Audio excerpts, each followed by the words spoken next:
আসসালামু আলাইকুম দাখিল দশম শ্রেণীর শিক্ষার্থীরা, আমি তোমাদের জন্য তোমাদের হাদিস প্রশ্নটা নিয়ে আসলাম। ঠিক আছে, তোমরা পুরো প্রশ্নটা দেখে নাও। লাল মার্ক করাটা হচ্ছে তোমাদের অ্যান্সার। ঠিক আছে, আর তোমাদের জন্য আমরা প্রশ্ন এত কষ্ট করে আপলোড করি, অবশ্যই চ্যানেলটাকে সাবস্ক্রাইব করবা।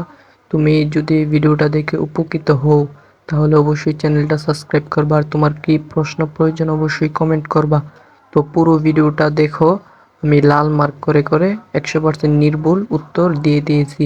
স্ক্রিনে চলতে থাকবে, তোমরা 40টা অবজেক্টিভ দেখে নাও। ঠিক আছে, পরবর্তীতে কি প্রশ্নের প্রয়োজন শুধু কমেন্ট করো। ঠিক আছে, স্ক্রিনে প্রশ্নগুলো চলতে থাকবে, তোমাদের একটাই অনুরোধ, চ্যানেলটাকে সাবস্ক্রাইব করে দাও। ঠিক আছে।